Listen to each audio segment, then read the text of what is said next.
Assalamualaikum warahmatullahi wabarakatuh. Salam sejahtera dan salam sehat untuk kita semua. Perkenalkan, saya Muhammad Thoriq Alfat, dosen tetap program studi Teknik Kimia Fakultas Teknik Universitas Sumatera Utara. Dalam kesempatan ini, saya akan memaparkan praktik pengajaran sebagai bagian dari pernyataan diri dalam rangka sertifikasi dosen PDD UKT-PD. Mata kuliah yang saya sampaikan adalah pengendalian proses dengan kode mata kuliah TEK 3505 dengan bobot SKS sebesar 3 SKS.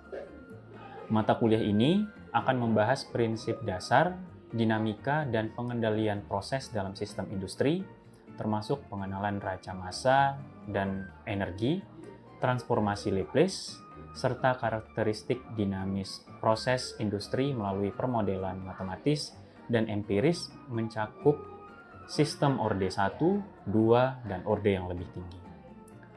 Mata kuliah ini mendukung satu CPL, yaitu CPLH dari kurikulum program studi teknik kimia. Yang mana CPL tersebut adalah kemampuan merancang dan menganalisis sistem teknik secara menyeluruh, mempertimbangkan aspek keselamatan kerja, lingkungan, efisiensi energi, serta tanggung jawab profesional. Dalam mata kuliah ini terdapat 4 capaian pembelajaran mata kuliah yang menjadi tujuan pembelajaran, yaitu CPMK yang pertama, mampu menganalisis model matematis dan empiris proses pengendalian suhu dalam sistem thermal industri. CPMK 2 mampu menganalisis perilaku dinamis sistem orde pertama dan lebih tinggi dalam konteks sistem kontrol proses. CPMK 3 mampu menganalisis kestabilan sistem pengendalian berbasis feedback dan feed forward melalui sistem dan interpretasi hasil kontrol. CPMK yang terakhir mampu mengevaluasi efektivitas sistem kontrol umpan balik berdasarkan parameter kestabilan dan hasil pengujian simulasi. Masing-masing CPMK tersebut memiliki 2 sub CPMK, sehingga terdapat 8 sub CPMK yang akan dibahas secara bertahap dari pertemuan 1 hingga pertemuan 16. Pembelajaran akan disampaikan dalam mode blended learning secara sinkronus melalui perkuliahan tatap muka atau daring, serta secara asinkronus yang bisa diakses melalui LMS USU, yaitu kelas.usu.ac.id dan 1.usu.ac.id. Mahasiswa wajib mengikuti minimal 80% dari total perkuliahan yang kehadirannya direkam atau diisikan melalui presensi LMS tersebut.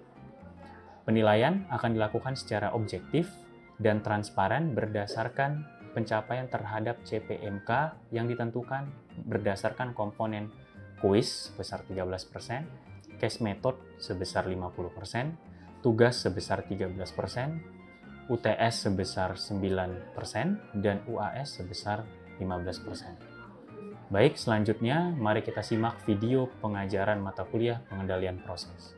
Baik, Assalamualaikum warahmatullahi wabarakatuh.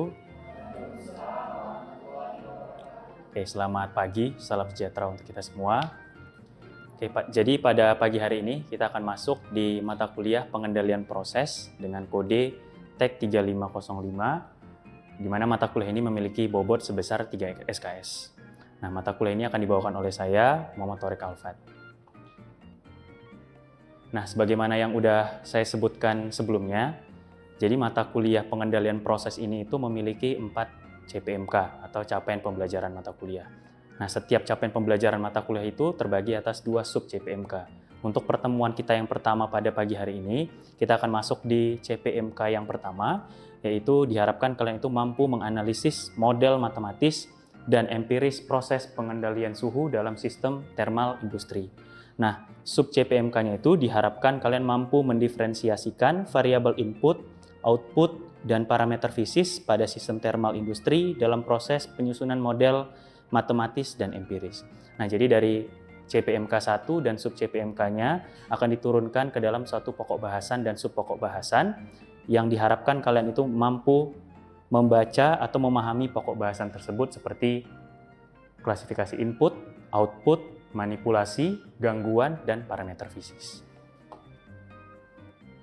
Nah, untuk secara lengkap kalau kalian ingin tahu kira-kira rancangan pembelajaran semester dari mata kuliah pengendalian proses ini, itu bisa dilihat di LMS kita, khususnya di kelas usu.ac.id. Nah, setiap perkuliahan nanti akan dilakukan presensi kehadiran melalui sistem LMS kita juga, melalui sistem 1usu.ac.id.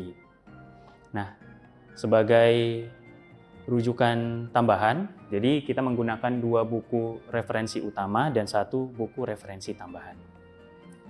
Oke, jadi itu sedikit sekilas mengenai kontrak perkuliahan kita sebelum kita masuk ke apa itu yang dimaksud dengan konsep pengendalian proses seperti di sub CPMK kita yang pertama. Nah, jadi sebelum kita tahu kira-kira klasifikasi atau pengertian dari pengendalian proses, kita mungkin bisa melihat sekilas dari gambar yang saya tampilkan di slide tersebut. Jadi ada seorang laki-laki yang sedang mengendarai suatu mobil. Kemudian kalau kalian lihat itu diklasifikasikan terhadap 8 poin. Nah, jadi kalau kita melihat dari poin yang pertama, poin pertama itu adalah tujuan atau set point. Jadi tujuan atau set point itu artinya adalah apa yang kita tetapkan ketika kita mengendarai suatu mobil. Nah, kalau kita melihat dari sini, jadi ketika saya mengendarai mobil, saya inginnya kecepatannya itu saya tetapkan di 60 km per jam. Nah, itulah yang disebut dengan tujuan atau set point. Kalau yang kedua, itu ada sensor. Nah, sensor itu kalau menurut kalian lah, ketika melihat ilustrasi gambar seseorang yang sedang mengendarai mobil, sensor itu contohnya apa? Ada yang bisa? Ya, silahkan. Untuk sensor itu dia meliputi mata, telinga pengemudi, dan speedometer. Oke, itu benar ya. Jadi sensor itu salah satunya kalau ketika orang mengendarai mobil itu ada dari inderanya. Jadi itu termasuk sensornya. Kemudian yang ketiga itu adalah proses ya.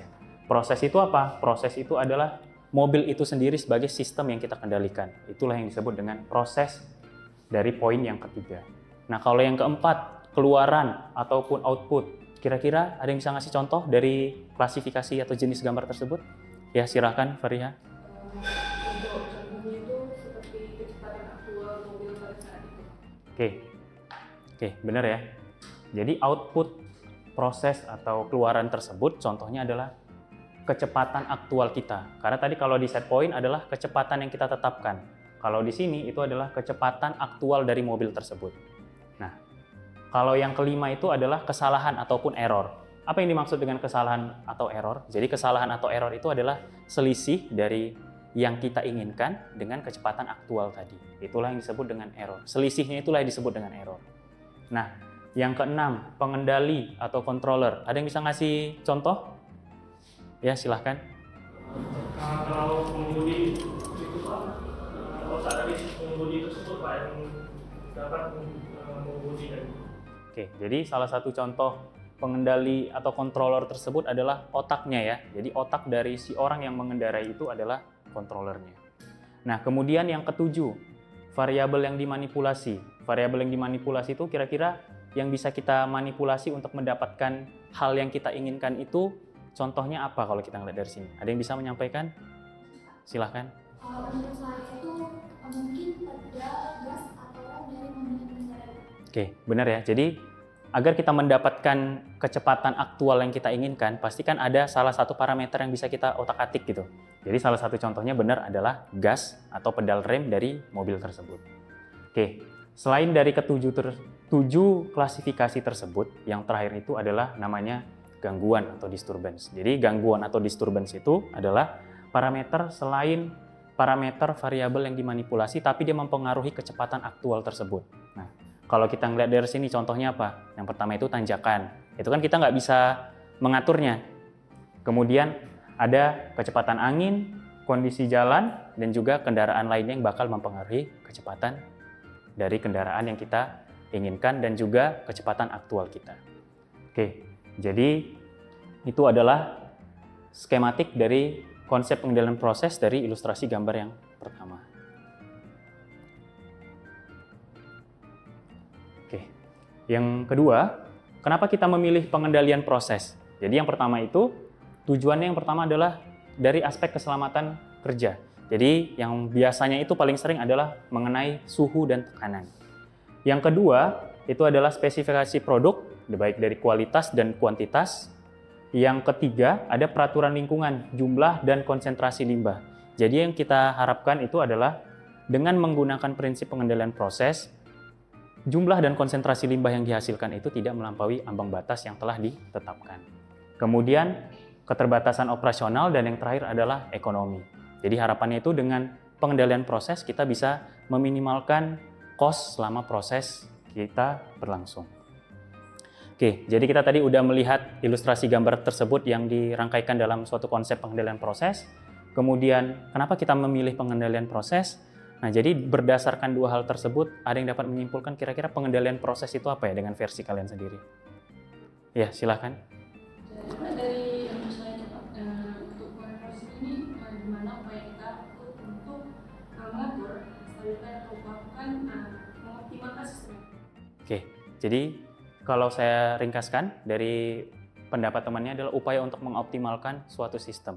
Jadi itu adalah apa yang dimaksud dengan pengendalian proses.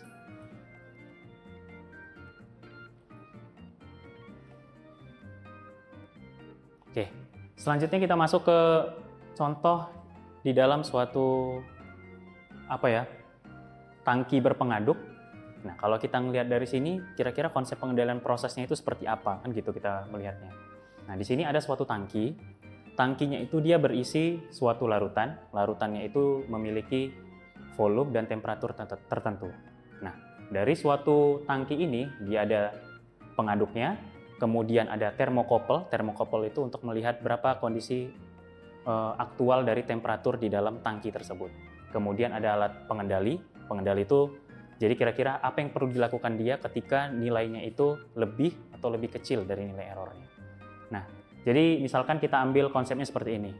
Kita ingin temperatur yang ada di dalam tangki tersebut, itu saya simbolkan adalah TD. Agar temperatur dan volumenya itu sesuai dengan nilai yang kita inginkan. Jadi, kita bisa melihat dari nilai yang namanya E, error ya. Jadi itu adalah nilai selisih dari TD. TD itu adalah temperatur yang kita inginkan. Sedangkan T besar itu adalah temperatur aktual. Jadi temperatur aktual ini itu diperoleh dari nilai yang dibaca oleh termokopel atau sensornya. Jadi misalkan kita menetapkan suatu temperatur yang kita inginkan itu sebesar 100 derajat Celcius. Tetapi temperatur aktual yang dibaca oleh termokopel itu masih di bawah 100, misalkan masih 80. Otomatis nilai errornya itu kan masih lebih besar. Artinya apa? Untuk meningkatkan nilai temperatur si larutan itu sesuai dengan temperatur yang kita inginkan, si pengendali itu bakal melakukan apa? Dia bakal menambahkan uap ke dalam tangki tersebut. Tujuannya agar nilai yang kita inginkan itu sama dengan nilai set point yang kita tetapkan. Gitu juga untuk nilai error yang lebih kecil. Kalau dia lebih kecil artinya apa? Temperaturnya itu masih kurang, ya. Kita bisa mengurangkan uapnya itu lagi. Ya, kalau tadi dia berlebih, berarti ini steamnya kita kurangi. Pengendali aras itu adalah pengendalian level ketinggian suatu fluida. Kalau kita melihat dari gambar kedua, yang sebelah kiri dan gambar yang sebelah kanan, sama-sama tangki berpengaduk. Ya, jadi dia melihat level ketinggian suatu cairan. Kalau tadi dia berdasarkan temperatur, kalau ini dari level atau ketinggiannya. Kalau dari gambar yang sebelah kiri, itu dilihat bahwasannya apa yang dilakukan pengendali itu adalah disebut di bagian bawah merupakan sistem feedback. Artinya apa? Jadi misalkan di sini ada alat pengukur aras. Level ketinggiannya secara aktual dengan suatu nilai tertentu. Nanti dia hitung nilai errornya. Dia hitung set point-nya berapa antara yang aktual dan juga yang telah kita tetapkan. Nah, dia melakukan aksi controllernya itu di mana? Di bagian bawah. Kalau misalkan nilai errornya itu berlebih atau kecil, berarti yang melakukan selanjutnya itu aksi pengendalinya adalah si valve yang bagian bawah. Jadi apakah level airnya itu ketinggian dari yang kita tetapkan, berarti dia bakal membuka si valve-nya tadi itu. Kalau dia masih kurang, berarti apa? Dia bakal menutup si valve-nya tadi itu. Dengan harapan bagian inputnya akan masuk sesuai dengan nilai yang telah kita tetapkan. Itu juga untuk yang di sebelah kanan. Kalau yang di sebelah kanan prinsipnya juga sama, cuman yang membedakan alat pengendali kontrolnya itu ada di bagian atas. Kalau yang di sebelah kiri, dia ada di bagian bawah. Kalau yang di bagian atas, dia langsung di bagian inputnya untuk mengatur apakah inputnya itu ditambahkan atau dikurangi berdasarkan nilai error dari level ketinggian yang kita inginkan. Jadi kalau yang sebelah kiri, itu adalah feedback. Jadi bagian akhirnya apa? Dikirim balik sinyalnya. Kalau yang dari gambar yang sebelah kanan, dia langsung dikendalikan pada saat inputnya itu yang masuk. Itu ya perbedaan antara yang feedback dan juga feed forward. Nah, selanjutnya kalau kita menggunakan sistem pengendali suhu air gimana? Tadi kan itu contohnya untuk aras ya, level air, ketinggian suatu fluida. Kalau yang ini pengendali suhu air atau alternatif, prinsipnya juga sama. Dia melihat berapa nilai error dari temperatur yang aktual dan juga temperatur yang kita inginkan. Jadi nanti kalian bisa menggunakan sistem feedback seperti ini, atau kalian mau buat seperti yang tadi pengendalinya ada di awal, bisa menggunakan feed forward. Nah, jadi karena kita udah belajar mengenai sistem tadi itu, ada yang feedback, feed forward, sama klasifikasi dari variabel pengendalian proses. Langkah selanjutnya kita mau ngeliat kira-kira suatu sistem itu dikatakan stabil dan tidak stabil itu dilihat dari mana.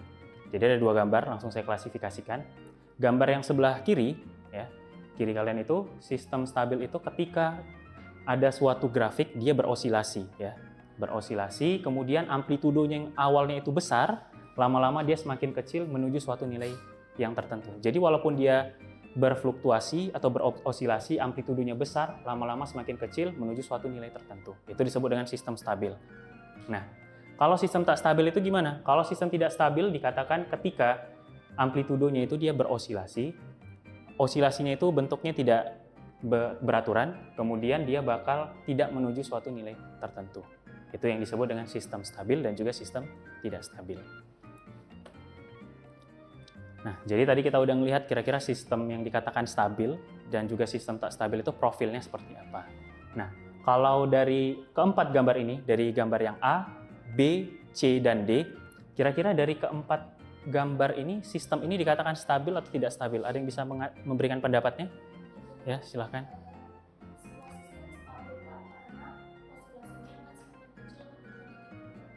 Oke, baik, benar ya. Jadi yang dikatakan temannya itu sebelumnya itu benar. Kenapa? Karena semua bentuk grafiknya, osilasinya itu, amplitudonya semakin lama semakin kecil menuju suatu titik tertentu. Makanya semua sistem yang ditampilkan di dalam gambar ini adalah sistem yang stabil.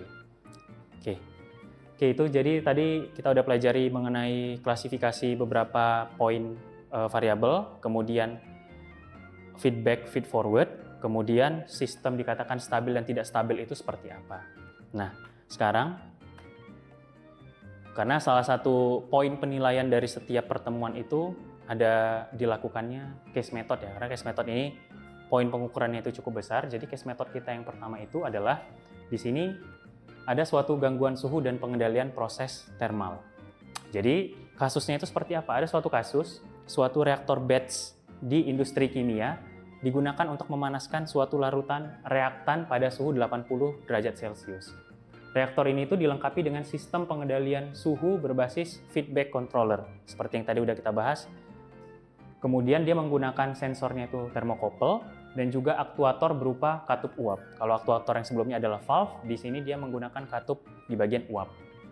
Nah, tapi dari 3 hari terakhir ini, si operator itu mencatatkan fluktuasi temperatur yang cukup besar di dalam reaktor tersebut. Yang perlu kalian lakukan itu apa? Coba analisis sistem dan gangguannya. Jadi dari 8 pertanyaan ini, coba nanti kalian bahas ya. Kira-kira nanti kalian diskusikan dalam beberapa menit. Kemudian nanti kalian coba simpulkan agar kita sampaikan satu pemahaman agar semuanya dapat pemahaman yang sama. Jadi nanti kalian coba buat ke dalam bentuk 2 kelompok, coba diskusikan, kemudian nanti akan kita bahas sama. Mungkin itu boleh dibentuk kursinya sesuai dengan kelompok yang udah disepakati sebelumnya.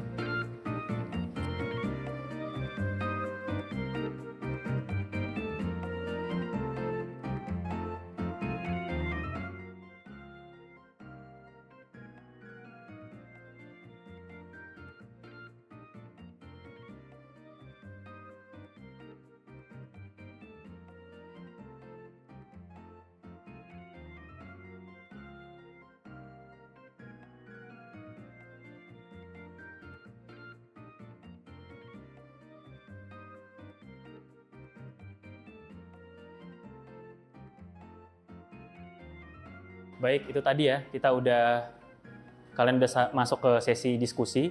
dari beberapa pertanyaan berkaitan dengan case yang tadi sebelumnya saya sampaikan. Nah, jadi karena itu, untuk menyamakan persepsi kita semua berdasarkan case tersebut, mungkin setiap kelompok boleh masing-masing menyampaikan hasil diskusinya ya. Mungkin boleh dimulai dari kelompok yang pertama. Silakan. Dari tim kami, tim pertama Pak, kami mengidentifikasi input, output, manipulasi, dan gangguannya serta variabelnya. Nah, kami diskusi bahwasanya input itu ada dua, itu larutan reaktannya dan fluida pemanasnya ya. Yang biasa kita tahu itu steam. Nah, untuk outputnya itu hasil reaksi berupa produk dengan suhu tertentu. Dan untuk manipulasinya itu bukan katup uap, yang di soal itu ada aktuatornya. Dan untuk gangguan dia ada suhu fluida masuk dan suhu lingkungan. Untuk parameter fisiknya itu ada di volume reaktor, kapasitas pemanas, sama konfigurasi antar pipa.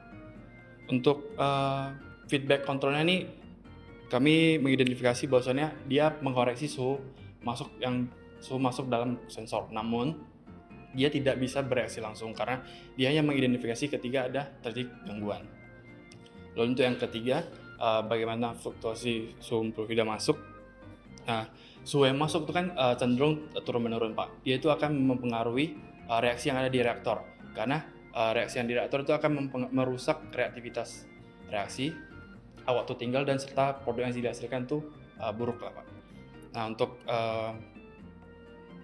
menjaga kestabilan suhu, di sini kami identifikasi dia tidak stabil karena kontrol yang ini tidak mengkompresi input yang masuk lah Pak, dan secara real time perlu ada modifikasi agar responnya itu lebih cepat Pak. Jadi Pak, izin sebelumnya kami menyampaikan pendapat kami dari tim B. Yang pertama, dia ada yang klasifikasi dari variabel prosesnya.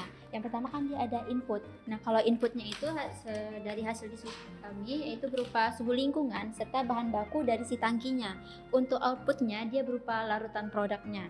Nah, untuk manipulasi dari yang case-nya tadi, dia dikatakan bahwa operator dia tidak mengubah tujuan ataupun set point. Kalau untuk gangguannya, dia ada dari perubahan suhu di lingkungan, penyimpanan si bahan, dan variabel parameter tetapnya itu dia berupa target suhunya yaitu 80 derajat Celcius. Yang kedua, adapun dia untuk peran feedback kontrolnya, dia sebenarnya sistemnya itu udah ada, cuman dia tidak cukup adaptif, jadi dia ada gangguan dari luar. Jadi tidak ada intervensi dari operator, jadi sistemnya itu dia terlalu pasif.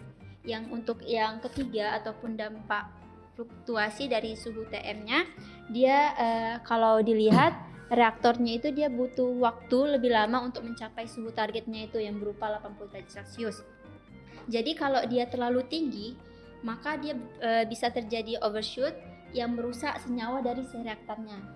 Kalau yang untuk stabilisasi sistemnya dari hasil diskusi kami, dia sebenarnya cenderung tidak stabil kalau kita lihat dari fluktuasinya yang selama 3 hari itu. Cuman dia masih bisa berfungsi sebagian, tapi dia sistemnya kurang andal sehingga dia belum bisa dikatakan gagal total. Oke, baik, itu tadi ya. Kita udah dengar dari dua pembahasan hasil diskusi dari kelompok A dan juga kelompok B. Secara garis besar saya lihat kalian tuh udah bisa membedakan mana yang disebut dengan variabel input, output, disturbance, dan lain sebagainya. Kemudian walaupun ada perbedaan sedikit dari kelompok A dan kelompok B mengenai sistem feedback dan juga sistem feed forward, kedua jawaban itu dua-duanya benar, tidak ada yang salah. Jadi saya lihat secara sekilas jawabannya itu sudah menuju ke satu titik yang kita inginkan. Oke, jadi untuk case method kita hari ini itu. Nah, sebelum topik pertemuan kita ini kita akhiri, jadi ada sedikit kuis ya. Jadi ada sedikit kuis untuk mengetes kira-kira pemahaman kalian mengenai konsep yang awal tadi sampai dengan case method yang udah kita bahas, kira-kira kalian paham atau tidak. Nanti coba boleh dibuka melalui handphonenya di link ini, juga boleh nanti buka di LMS kita. Ya, jadi coba silahkan dilihat. Jadi nanti coba dikerjakan kuisnya, ada sebanyak 5 soal. Hasilnya nanti akan menjadi bahan evaluasi untuk teman-teman semuanya sebelum masuk ke pertemuan berikutnya. Untuk hasil dan skornya nanti akan saya paparkan di LMS kita di 1usu.ac.id dan juga kelas.usu.ac.id. Terima kasih teman-teman udah mengikuti kuis yang dari LMS kita dan juga dari Wayground. Selanjutnya, sebelum kita akhiri perkuliahan kita pada hari ini untuk perkuliahan yang pertama, mungkin ada yang bisa memberikan ringkasan terkait pertemuan kita yang dari awal sampai akhir. Oke, silahkan. Oke Pak. Jadi yang saya tangkap dari tadi kan kita belajar tentang proses penilaian suhunya. Jadi menurut saya stabilan suhu di suatu proses di industri itu sangat penting Pak. Itu kan menjaga kualitas produk di akhir dan keselamatan kerja untuk para pekerja juga. Nah, ada satu sistem namanya sistem kontrol feedback. Dia itu menjaga kestabilan suhu pada suatu produk. Namun itu tidak maksimal. Dia perlu adanya feed forward karena sistem kontrol feedback itu dia tidak pengaruh oleh suhu yang di luar Pak, karena suhu perubahan yang di bahan baku juga pengaruh dan suhu lingkungan juga pengaruh. Jadi butuhnya yang feed forward. Lalu kita juga harus mengidentifikasi variabel prosesnya Pak, seperti input, output, manipulasi yang dari kita di study case tadi, karena itu akan menunjang hasil yang akan dikeluarkan oleh si reaktor. Lalu intinya sih pengendalian suhu itu dirancang sedemikian rupa supaya mempertimbangkan hasil yang dikeluarkan nanti semaksimal mungkin. Terima kasih untuk teman-teman semua yang udah mengikuti perkuliahan kita dari awal hingga akhir. Jadi tadi kita udah bahas konsep-konsepnya seperti yang dikatakan oleh temannya tadi. Semua ringkasannya sudah tercantum mengenai klasifikasi variabel proses, kemudian sistem kontrol dan juga stabilitas. Nanti harapannya itu bisa kalian pelajari kembali ya, bisa lihat bahannya kembali di LMS kita di 1usu.ac.id dan juga kelas.usu.ac.id. Untuk perkuliahan selanjutnya, boleh dibuka kembali bahan-bahan untuk pertemuan selanjutnya. Jadi sebelum kita masuk ke pertemuan selanjutnya, teman-teman udah punya bahan yang bisa dibaca. Oke, mungkin itu saja yang dapat saya sampaikan. Saya akhiri, billahi taufiq wal hidayah. Wassalamualaikum warahmatullahi wabarakatuh. Selamat pagi, salam sejahtera untuk kita semua. Terima kasih.